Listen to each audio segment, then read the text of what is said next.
মাছে ভাতে বাঙালি না ডালে ভাতে বাঙালি সে বিতর্কে যাব না।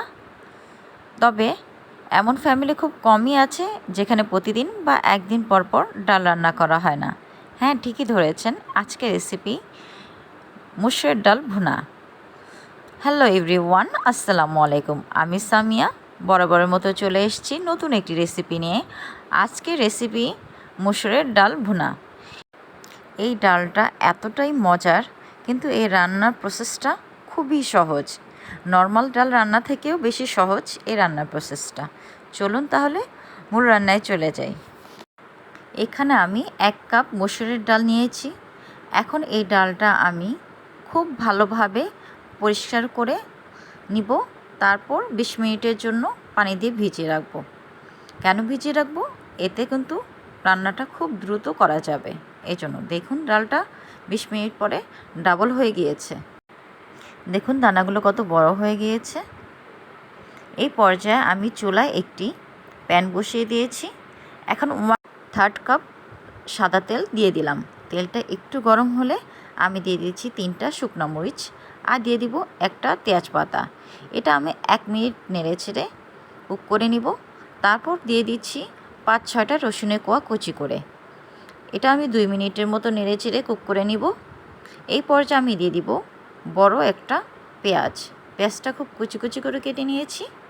তারপর আমি নেড়ে চেড়ে সবগুলো উপকরণ খুব ভালোভাবে কুক করে নেব। এখানে আমার লাইট ব্রাউন কালার হলেই হবে। আমি একটু ওয়েট করব। 5 মিনিটের মতো হয়ে গিয়েছে। এখন লাইট ব্রাউন কালার চলে আসছে। এই পর্যায়ে দিয়ে দিচ্ছি আদা পেস্ট 1/2 চা চামচ। আমি 2 মিনিটের মতো এটা কুক করে নিব কাঁচা গন্ধটা যাওয়ার জন্য। এই পর্যায়ে যখন কাঁচা গন্ধটা চলে গেল, দিয়ে দিচ্ছি শুকনো মরিচের গুঁড়া 1/2 চা চামচ। তারপর দিয়ে দিচ্ছি হলুদ গুঁড়া 1/2 চা চামচ। তারপরে আমি সবগুলো উপকরণ খুব ভালোভাবে নেড়ে চেড়ে দিব। এই পর্যায়ে কিন্তু চুলার ফ্লেমটা আপনি একদম লোতে রাখবে। কারণ কি না হলে হলুদ আর মরিচটা জ্বলে গেলে টেস্টটা ভালো হবে না, তেতো হয়ে যাবে। এখন ধুয়ে রাখা ডালটা আমি দিয়ে দিলাম। ডালটা দিয়ে আমি খুব ভালোভাবে আবার নেড়ে চেড়ে দিচ্ছি। এখানে কিন্তু ডালটা আমি ভেজে নিচ্ছি খুব ভালোভাবে। এখানে একটি কথা, অনেকে বলতে পারেন এখানে আমি পানি দিয়ে করতে পারি মশলাটা কষানো। না, তাহলে আমার ভুনা ডালের আসল টেস্টটা আসবে না। আমি যদি ডালটা খুব ভালোভাবে ভেজে নিই তাহলে কিন্তু এর টেস্টটা ভালো হবে। আমি 5-6 মিনিটের মতো ডালটা খুব ভালোভাবে ভেজে নেব। দেখুন ডালটা আমার যখন ভেজে একটু কালার চলে আসবে তখন আমি এতে সামান্য পানি দিয়ে দিব। এই পানিটা দিয়ে দিব আমি ডালটা একটু ভুনতে। ডালটা ভুনতে আমার একটু পানি লাগবে। 1/2 কাপের মতো পানি দিয়েছি। এখন দিয়ে দিচ্ছি সামান্য পরিমাণ লবণ, দিয়ে দিচ্ছি 5টা মরিচ, লবণটা পরিমাণ অনুযায়ী দিবেন, আর অর্ধেক টমেটো দিয়ে দিচ্ছি, জিরা গুঁড়ো 1/2 চা চামচের মতো। তারপর আমি সবগুলো উপকরণ আবার খুব ভালোভাবে নেড়ে চেড়ে দিচ্ছি। এই পর্যায়ে একটি কথা, এই পর্যায়ে চুলার আঁচটা কিন্তু মিডিয়াম টু লো হিটেই থাকবে। এই পর্যন্ত যারা আমার ভিডিওটি দেখেছেন চ্যানেলটা সাবস্ক্রাইব করার অনুরোধ রইল।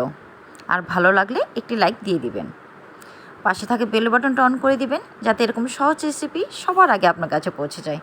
দেখুন আমার ডালটা অনেকটু ভুনা হয়ে গিয়েছে। এই পর্যায়ে আমি 2 কাপের মতো পানি দিয়ে দিচ্ছি, কারণ আমার ডালটা তো বাকিটা সিদ্ধ হতে হবে।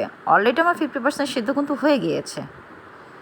ডালটা আমি কিন্তু খুব ঘনও রাখবো না, আবার একেবারে পাতলাও রাখবো না। দেখুন 5 মিনিট পরে আমার ডালে কত সুন্দর একটা কালার এসছে। এই পর্যায়ে কিন্তু আমি ধনেপাতা দিয়ে দিলাম। ধনেপাতাটা দিয়ে দেওয়া হয়ে গেলে আমি কিন্তু আবার 5 মিনিট কুক করে নেব। ঢেকে দিলাম। আবার 5 মিনিট পরে কিন্তু আবার চলে আসলাম। দেখুন আমার ডালটা কিন্তু 80% হয়ে গিয়েছে। ঘনত্বটা কিন্তু ঠিক এমনই থাকবে, খুব পাতলাও না আবার খুব ঘনও না। আপনারা আপনাদের পছন্দ অনুযায়ী রাখবেন। এই পর্যায়ে কিন্তু আপনি লবণটা টেস্ট করে নেবেন, কারণ টেস্টের ব্যালেন্সটা কিন্তু মোস্ট ইম্পর্টেন্ট। এখন আমি সার্ভ করে নিচ্ছি ডালটা। এই ডালটা কিন্তু আপনি রুটি, পরোটা, গরম গরম ভাতের সাথে খেতে পারেন। আমার মনে হয় ডালটা হলে আর অন্য কিছু কোনো প্রয়োজনই নেই। অসংখ্য ধন্যবাদ রেসিপিটি দেখার জন্য। সবাই ভালো থাকবেন, সুস্থ থাকবেন। আল্লাহ হাফেজ। একটি কথা, খাবার অপচয় করবেন না।